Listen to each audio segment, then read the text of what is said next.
Hello नमस्कार प्यारे साथियों, आपका इस बालाजी यूट्यूब चैनल पे बहुत बहुत स्वागत। दोस्तों, इस सेशन के अंदर मैं आपको रीट 2020 यानी कि उसकी तैयारी कैसे करनी है या रीट को लेकर के जितने भी आपके माइंड में सवाल है उन सभी सवालों का जवाब मैं इस वीडियो के माध्यम से मैं आपको देने जा रहा हूं। दोस्तों, अगर आप इस चैनल पर पहली बार विजिट कर रहे हैं तो आई थिंक आपको सब्सक्राइब करना चाहिए और कर दीजिए, हमारी हम्बल रिक्वेस्ट है आपसे। देखिए दोस्तों, जो ये सेशन मैंने बनाया है विशेष करके मैंने special session for REET aspirants, जितने भी कैंडिडेट्स हैं जो रीट के तैयारी कर रहे हैं और रीट को लेकर के काफ़ी चिंतित है, उन सब के लिए सेशन मैंने बनाया है। तो रीट 2020 की प्रिपरेशन कैसे करना है, आपके माइंड में न जाने कितने कितने सवाल रीट को लेकर के उठते होंगे, उन सभी सवालों का जवाब मैं इस सेशन में देने जा रहा हूं। दोस्तों, सबसे पहली बात मैं आपको ये कहना चाहूँगा कि रीट 2020 की तैयारी अगर करनी है और आपको तैयारी से नहीं, आपको सिलेक्शन से मतलब है, तो दोस्तों कभी भी माइंड के अंदर आप नेगेटिव पॉइंट मत लाइए, सिर्फ और सिर्फ पॉजिटिव, बी पॉजिटिव, तो आपको बिल्कुल सकारात्मक परिणाम मिलेगा। देखिए दोस्तों, मैं आपको इस सेशन में किस किस टॉपिक पे किस किस चीज़ पे मैं चर्चा करने जा रहा हूँ। देखिए, आपके माइंड में सबसे पहला सवाल आता है कि रीट 2020 की तैयारी कैसे करें, इन तैयारी कैसे करें, ये सबसे पहला सवाल उठता है। दूसरा, आपके माइंड में सवाल आता है, आप कई बार कहते भी हैं कि भाषा का चयन कैसे करें, कि मैं कौन सी भाषा लूं। फिर आपके मन में एक सवाल उठता है, बिना सिलेबस क्या पढ़ें, अभी तक रीट भी 2020 आई नहीं है, तो हमारे पास सिलेबस नहीं है, हम क्या पढ़ें, क्योंकि हमारे बहाना बनाने की आदत शुरुआत से दोस्तों। लेकिन दोस्तों, अगर सकारात्मक सोचेंगे तो आई थिंक आपको अच्छा परिणाम मिलेगा। उड़ान हमेशा हौसलों से हुआ करती है, उड़ान परों से नहीं होती। तो देखिए, बिना सिलेबस क्या पढ़ें, ये अपना बहाना है शुरुआत से, तो हम अभी तभी वो बहाना बना रहे हैं। देखिए दोस्तों, बहाना बिल्कुल मत बनाइए। अगला है आपका, शुरू कहाँ से करें तैयारी। हाँ, अगर एक कोई पॉइंट हो फिक्स, इस पॉइंट से लेकर के उस पॉइंट तक करनी है, तो बताओ वो पॉइंट कहाँ मिलेगा। यानी कि आपके माइंड में ये भी सवाल आता है कि हम तैयारी करनी तो है, लेकिन शुरू कहाँ से करें और कहाँ पे जाके न जाने ख़त्म होगी। तो सारे सवालों का जवाब मैं आपको इस सेशन में बड़ी तसल्ली से आपको बताऊँगा और आपको बिल्कुल संतुष्ट करके रहूँगा गाइस। अब आपके माइंड में एक सवाल आता है कि रीट, पटवार और कांस्टेबल, ये तीनों वैकेंसी एक साथ में आप अटकेगी, यानी कि एग्ज़ाम तीनों का एक साथ लगभग होना तय है, क्योंकि पटवार और कांस्टेबल का एग्ज़ाम, पटवार की डेट तो फरवरी में है और कांस्टेबल अभी, लेकिन प्रिपरेशन आपको पहले करना पड़ेगा। तो इसलिए रीट, पटवार और कांस्टेबल में से क्या चयन करें, इसका भी जवाब मैं आपको बताऊंगा तसल्ली से। और दूसरी सबसे इम्पोर्टेंट बात यह है कि कोचिंग लें या सेल्फ स्टडी करें। कोचिंग लें तो ऑनलाइन लें या ऑफलाइन लें, दूसरी बात लें तो कहाँ से लें, और तीसरी बात अगर न लें कोचिंग, सेल्फ स्टडी करें तो क्या पार पड़ सकता है। ये सारे सवाल आपके माइंड में बिल्कुल उठते हैं। तो दोस्तों, ठोक दीजिए एक बार लाइक और सब्सक्राइब। चलो चलते हैं, मैं आपको बताता हूँ, एक एक क्वेश्चन को लेकर के चलता हूँ। देखिए, सबसे फर्स्ट क्वेश्चन आपका यही था कि रीट 2020 की तैयारी कैसे करें, सबसे फर्स्ट क्वेश्चन। तो रीट 2020 की तैयारी शुरू करने से पहले दोस्तों, मुझे आशा है कि आपने कई एग्ज़ाम अटेंड किए होंगे। तो सबसे बड़ी बात यह है कि अपन को माइंड को पॉजिटिव रखना है और साइकोलॉजी जो आप पढ़ते हैं और उस साइकोलॉजी को लेकर के आपको सिर्फ पढ़ने से मतलब उसको आप दैनिक जीवन में यूज़ करिए। अब मैं आपको बताता हूँ रीट 2020 की तैयारी कैसे करनी है आपको। तो सबसे पहली बात यह है कि रीट 2020 के लिए आप अगर लेवल 2 से एसएसटी से बिलोंग करते हैं तो आपको 6 से लेकर के 10 तक की जितनी भी सामाजिक विज्ञान यानी कि एसएसटी की किताबें हैं वो सारी पढ़नी है। उससे एक भी क्वेश्चन जीके का बाहर नहीं जाएगा। 60 क्वेश्चन आते हैं, एक भी क्वेश्चन बाहर नहीं जाएगा, ये मेरी गारंटी है। दूसरी बात, अगर आप साइंस मैथ से बिलोंग करते हैं लेवल 2 में, तो आपको 6 से लेकर के 10 तक की साइंस की सारी किताबें पढ़नी होगी। दूसरी बात बता देता हूं कि जो एसएसटी से बिलोंग करते हैं उनके लिए महत्वपूर्ण सूचना ये है कि आपके करंट सिलेबस में नहीं है, फिर भी कई बार ओल्ड जीके को करंट से रिलेट करके पूछा जा सकता है और पूछते भी हैं। पिछली बार 2 ऐसे क्वेश्चन आपके पूछे थे दोस्तों। तो रीट 2020 को लेकर के सबसे बड़ी बात, एसएसटी वालों को 6 से लेकर के 10 तक की सारी किताबें एसएसटी की जो पुरानी चलती थी वो, और आपको टाइम मिले तो एनसीईआरटी भी पढ़िए। और दूसरी बात, आपका 6 से 10 तक की आपको साइंस और मैथ्स की अगर आप कर रहे हैं तैयारी लेवल 2 से, तो आपको साइंस मैथ्स की किताब 6 से 10 तक की पढ़नी होगी।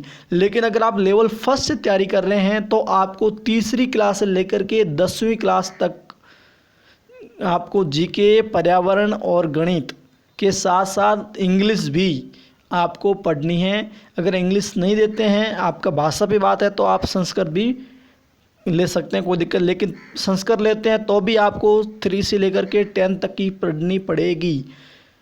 अब मैं आपको, ये तो हुआ आपके सिर्फ एक 60 नंबर का पर्सन, और उसके अलावा आपको जो जो आपका टॉपिक है उस टॉपिक वाइज आप अपना किताब पढ़ सकते हैं और सेल्फ स्टडी ज़्यादा महत्वपूर्ण रहेगी। अब मैं आपके दूसरा सबसे बड़ा सवाल आता है, वो आता है भाषा का चयन कैसे करें, यानी कि कौन सी लैंग्वेज चूज़ करें ताकि हमारा एग्ज़ाम अच्छा जाए और हमारा सिलेक्शन हो जाए। तो देखिए, सबसे पहली बात मैं आपको भाषा लेके चलता हूँ। भाषा में अगर आप हिंदी और इंग्लिश की बात करें, या तो आप हिंदी लेते हैं या आप इंग्लिश, 2 भाषाएं आपको लेनी है, दोनों में से। अब आपकी समस्या यह होती है कि फर्स्ट भाषा कौन सी लें और सेकंड भाषा कौन सी लें, लैंग्वेज सेकंड कौन सी लें, ये आपकी समस्या रहती है। तो जो आपको अच्छी आती है, अच्छे तरीके से आपको जो आती है, वो आपको लेनी पहली।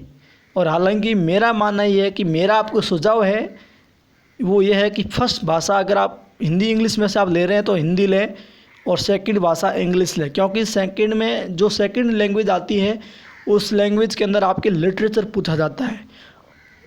जैसे आपसे पूछ लेते हैं सिमिली, मेटाफोर वगैरह, तो ये इंग्लिश की बातें हैं, इंग्लिश लिटरेचर वाले सारे जानते होंगे, तो ये चीज़ पूछी जा सकती है गाइस। लेकिन आप जब हिंदी इंग्लिश में से लेते हैं तो हिंदी लें, अगर संस्कृत ले रहे हैं तो संस्कृत आप सेकंड भाषा चूज़ करिए, आपको बहुत फ़ायदा होगा। लैंग्वेज के अंदर आपको 22 से 25 प्लस करना होगा, तभी जाके आपका सिलेक्शन होगा। और अब लैंग्वेज के लिए हम क्या करें, तो हिंदी के लिए मैं बता देता हूँ आपको। हिंदी अगर आप फर्स्ट लैंग्वेज ले रहे हैं तो आप मिश्रा पब्लिकेशन और राघव प्रकाश बुक पढ़िए, सेल्फ स्टडी करिए, कोई दिक्कत नहीं है। और इंग्लिश के लिए आप 10 तक की जितनी भी ग्रामर का सिलेबस है वो सारा आप पढ़ लीजिए, आपका सिलेक्शन श्योर है। इसके अलावा जो लैंग्वेज सेकंड ले रहे हैं उनके लिए कुछ सवाल ट्रांसक्रिप्शन यानी कि लिटरेचर से रिलेटेड और ट्रांसक्रिप्शन से फोनेटिक्स से रिलेटेड पूछे जाते हैं, तो उसके लिए आप लक्ष्य की किताब भी यूज़ कर सकते हैं, या फिर आप कहीं अरिहंत या फिर रस्तों की बुक आती है उससे आप ट्रांसक्रिप्शन पोर्शन क्लियर कर सकते हैं। इसके बाद आगे चलता हूँ। अगला आपका क्वेश्चन है बिना सिलेबस क्या पढ़ें। अब आपकी समस्या ये होती है कि बिना सिलेबस क्या करें, तो ये बहाना है। तो बिना सिलेबस, देखिए सिलेबस वही का वही रहेगा, अगर जुड़ेगा बढ़ेगा तो राजस्थान जीके बढ़ेगा, बाकी कोई चेंजेज नहीं होगा, वही सिलेबस रहेगा। तो मैंने आपको बताया अपना सिलेबस, यानी कि जीके वाले एसएसटी वाले 6 से लेकर के 10 तक की एसएसटी, साइंस वाले 6 से 10 तक की साइंस गणित, और इंग्लिश मैंने आपको अभी बताया, लैंग्वेज मैंने अभी आपको बताया। यानी कि बिना सिलेबस क्या पढ़ें ये कोई सवाल नहीं उठता। जो आपके पास मैटर है सारा, जो पुराना सिलेबस है उसको अकॉर्डिंग आप पढ़ते जाइए। अगर बढ़ेगा पोर्शन तो सिर्फ राजस्थान जीके का बढ़ेगा, वरना कोई पोर्शन नहीं बढ़ेगा। इसके बाद अगला है कि शुरू कहाँ से करें। तो आपको सबसे पहले शुरुआत करने के लिए आपको छोटे लेवल से शुरुआत कीजिए, धीरे धीरे अपना रोटेशन बन जाएगा। ऐसे धीरे धीरे ग्राफ बढ़ेगा, तो लेकिन आपको छोटा लेवल लेने की शुरुआत कहाँ से, सबसे पहले अपना बेसिक देखिए आपको कितना कुछ आता है। जैसे आप एसएसटी लेवल 2 से बिलोंग करते हैं तो आपको जीके कितना आता है। सबसे पहले सरल जीके, यानी कि सबसे सरल कौन सा जीके है, तो सबसे पहले आप राजस्थान जीके से शुरू कीजिए, फिर उसकी हिस्ट्री पढ़िए, फिर कला संस्कृति ज्योग्राफी राजस्थान कंप्लीट हुआ, फिर आप सीधे कॉन्स्टिट्यूशन पढ़िए, संविधान पढ़िए, संविधान के जस्ट बाद में आगे जो भी पोर्शन है बढ़ता जा रहा है, जैसे भूगोल विश्व वगैरह वो पढ़िए आप, तो धीरे धीरे आपका पोर्शन क्लियर हो जाएगा। अब रही बात, सबसे बड़ी बात है साइकोलॉजी की। साइकोलॉजी आप मेरे हिसाब से साइकोलॉजी के लिए सेल्फ स्टडी करें तो बेहतर रहेगा। और सबसे बढ़िया बुक आती है आपकी, वो आती है पीडीएफ पाठक की, और आपको टाइम मिले तो फर्स्ट रैंक की पढ़ ली। पीडीएफ पाठक और फर्स्ट रैंक दोनों कंबाइंड रूप से आप पढ़िए तो आपका सिलेक्शन श्योर है गाइस। साइकोलॉजी में आपको कम से कम 25 के आसपास क्वेश्चन सही करेंगे तो आई थिंक आपका सिलेक्शन बनेगा, वरना थोड़ा मुश्किल होगा गाइस। लेकिन पॉजिटिव रहिए, बिल्कुल सब कुछ अच्छा होगा गाइस।